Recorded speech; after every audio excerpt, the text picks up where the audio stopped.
Hello and welcome to the demonstration how we can actually develop a dot plot in Microsoft Excel. Just for given example, I have a hypothetical data on the amount spent by 25 people in dollar. So you can see that we have several amounts. The lowest is $102 and $979. Okay, so actually Excel doesn't have any particular default way of developing a dot plot in it, but what we can do, we can actually use the COUNTIF function and chart tool for developing the dot plot, the statistical dot plot. The first step will be to sort the data, which is very commonly used tool.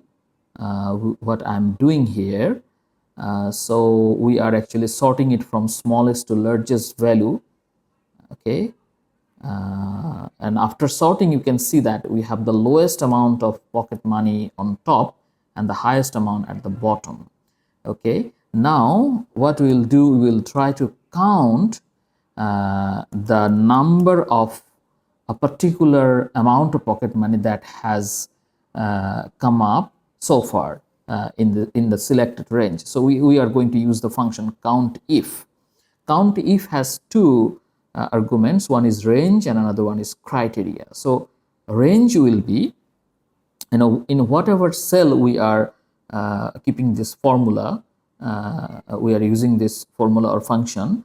Okay, we have to take the range from the beginning to that cell. So for example, if we have the function here, then our range will refer to up to this. Okay, from A2 to A10 for the function in the cell B10, so that it will count how many times this value 379 in cell A2 has arrived in this range, starting from A2 to A10, starting from A2 to A10.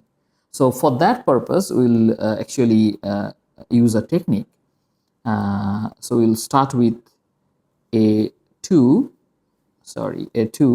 and we'll lock it so that it always starts with A2. That means the beginning of the range, colon $A, so that the column A is locked, although it is not necessary because we are not going to copy it to the right. And 2 should not be locked, so that when you copy the formula down, the row changes and the range actually updates dynamically. And the criteria will be, it will be counted only if it is equal to the value contained in cell A2, that is just left to the cell containing the function.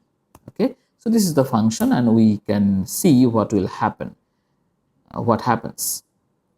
So you can see that actually it is counting, how many times a particular value has arrived up to this. Okay, for example, if we look at 469 in this cell, the function is actually counting in the range starting from A2 to A15, how many times 469 has arrived. For example, we have got 3 times.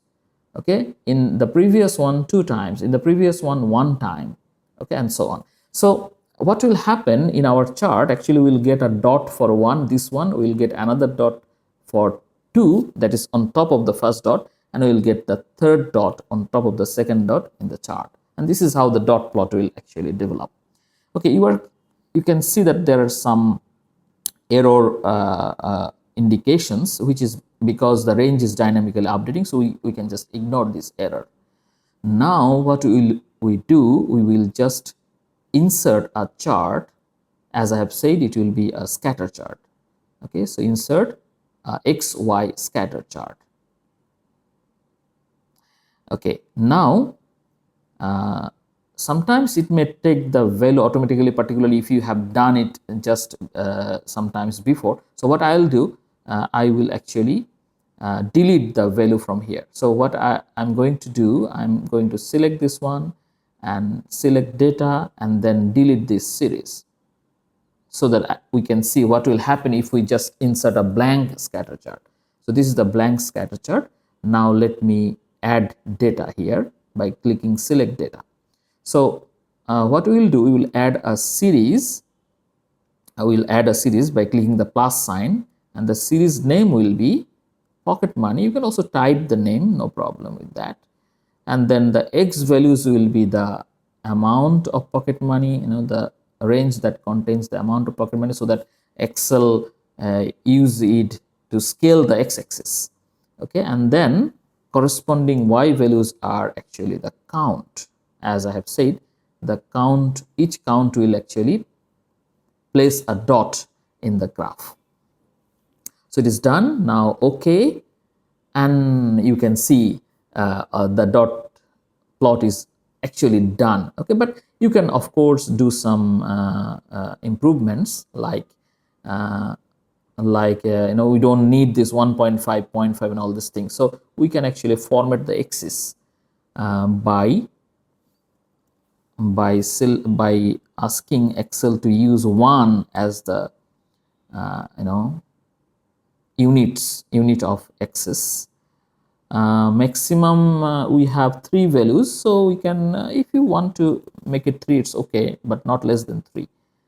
And about the x-axis, actually we have maximum 979, so I prefer it to keep up to 1000. So all these are actually personal preferences. Major, minor doesn't matter, because after a while I will actually delete the grid lines, and I don't like to see the grid lines in a dot plot. So I am deleting the grid lines, and also y-axis. I don't want to see that in a dot plot, and I'm just doing some formatting as per my personal preference.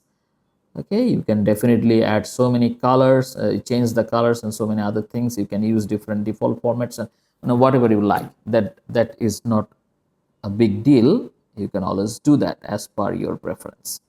So that is a very nice dot plot developed using Microsoft Excel for a sample of 25 observations. I hope that it will be very easy for you too. Thank you very much.